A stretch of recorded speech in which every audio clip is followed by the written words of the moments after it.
Iraq War, 8 great things that changed the world for better. Vets Christmas tribute. Event 1 of 8, democracy as the Iraqis own. It was a terrible year. No weapons of mass destruction found in Iraq. The Abu Garb prison scandal, with every brand of torture now laid before the world to see, electric shock, interrogations, waterboarding, sexual perversions, and inhumane conditions of every kind. Any remaining vestige of moral authority to America's invasion decimated. Then there was the political ineptitude and trillions in corruption of Bush's governance, at home and in Iraq, finally exposed in all its ugliness. In a final act of desperation, President Bush sent out the clarion call for democracy. Maybe more absurd, Bush called upon democracy for the whole of Islam. Eyes rolled at the sheer absurdity. How presumptuous. Critics laughed, jihadists threatened, naysayers talked and told how impossible. But something miraculous happened that year. Freedom's magic had sprinkled upon the hearts of the Iraqi people, and so capturing their imagination as a nation. Not once or even twice, but 4 times did Iraqis and Afghans, too, go to cast their vote during America's occupation.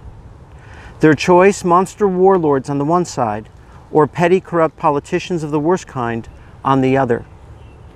The question of any meaningful change, politically, socially, or economically, zero. Still they voted through storms of terror. Polling sites bombed, voters gunned down, night raids upon their homes, family and kin killed in retaliation. Imams of their temple mosques decrying the evils of democracy and the vengeance of God upon those to cast their vote. The ink-stained fingertips from their vote, now the target for death squads everywhere, the stain taking days to fade from their fingers. No matter. The humblest of people went to vote en masse. They came from small towns and villages across Iraq and Afghanistan. They trudged through mountains and rain, cold weather and desert sun, long waits against all horrors of war and terror.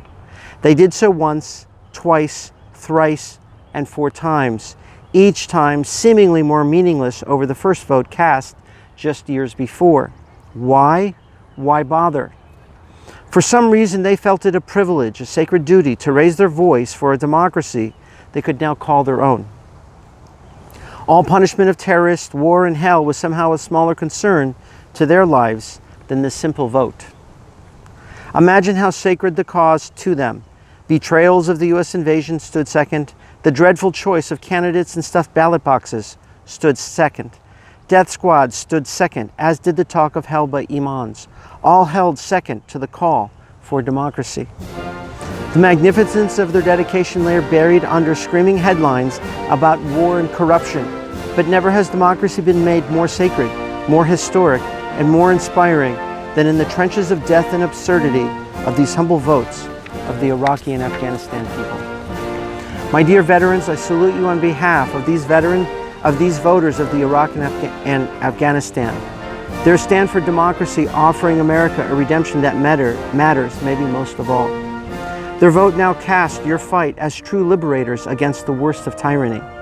Their quiet demand for freedom was given the world a generation of martyrs as the new patron saints of democracy. Western democracy stand but humbled, if not shamed, by these simple village folks of Iraq and Afghanistan.